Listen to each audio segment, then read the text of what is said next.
Like many other communities, Roxbury is also getting more connected through social networking on the internet. That's the purpose of an event happening July 19th at Haley House Bakery Cafe near Dudley Square. Our guests are from one of the organizers, Swellr, the co-founder and director of community engagement, Nathan Rothstein, and from Discover Roxbury, the executive director, Derek Lumpkins. Thank you both very much for being with us. Thanks for having us here.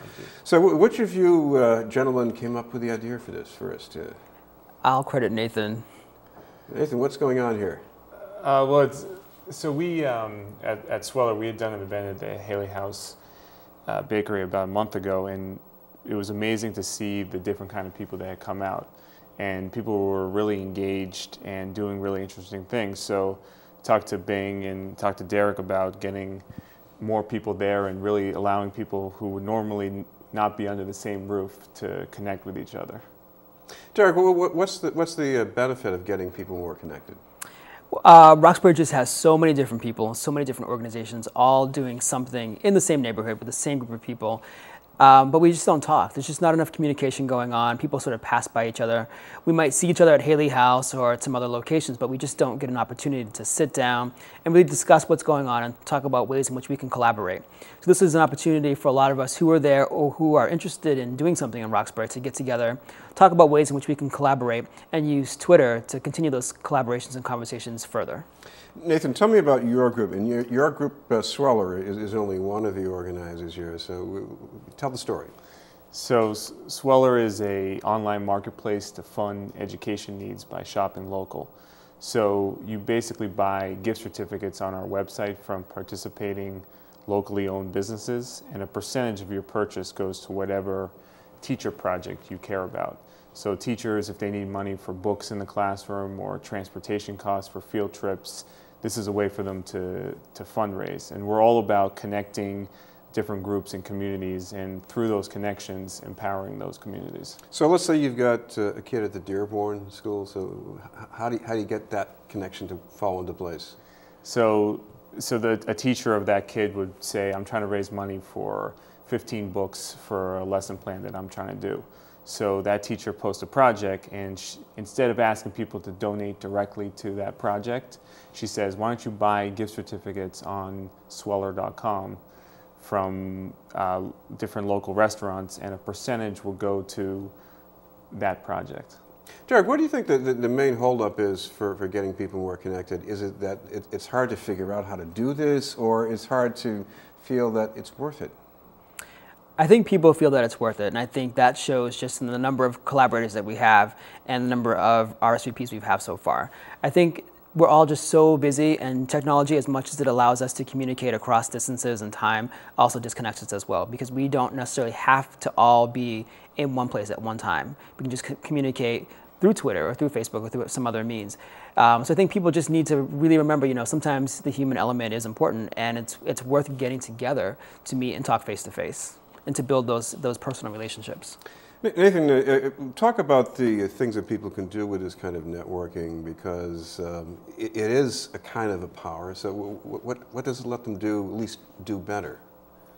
So I spend a lot of time in the tech world, because we're a tech startup, but we're also in the education community and in the small business community.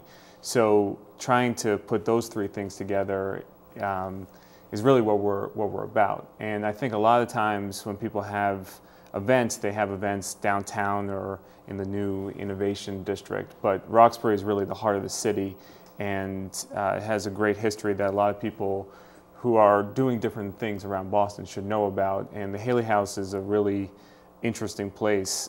So we're trying to also expose good things that are happening in parts of the city that are not on a lot of people's radar. Yeah, that raises an interesting question, Derek, because Discover Roxbury is very much about history. So why history and this new stuff? We've actually kind of broadened a little bit. So it's not just history anymore. We also do a lot in the arts. We do a lot of cultural events as well. So for example, this year we are organizing Roxbury Open Studios, which is all about getting people into the community to look at some of the artwork that's there, to meet the artists, to see their process, to see their studios. It's really all about getting people out and about to experience Roxbury in the fullest sense. So not just the history, but the arts, the culture, the food, the people, whatever it is about Roxbury that interests you, there's always more that you'll find. Tell me about the food part here, Nathan, because I'm starting to see this. I never really got into it as far as the Twitter feeds and Facebook, but maybe in your generation, there seems to be quite a lot of conversation about food. Yes, and people are really interested now in where the food comes from and how local it is, and Haley House actually has a really interesting story about how they get their food and the different programs that they're doing with youth in the city. What's great about Twitter is that people can use it not just to connect with their own friends, but also expand their networks. And what we're trying to do is really bring those connections that are online and help make them more possible offline. And Derek, I imagine in Roxbury that means talking about food that's grown in the neighborhood, food that's affordable and healthy, right? Exactly, and that's one thing that we do. So we have our garden tours. We actually do go to some of the local gardens and farms, meet the people who do grow the food. They explain to us what the plants are, how they're grown, what they need in order to grow, and then also what it takes to harvest them. So we really do try to say, food's not just grown here, but this is how you grow it. This is why it's important to you, and this is how you can actually cook it. Some of the gardeners also explain how to cook it as well.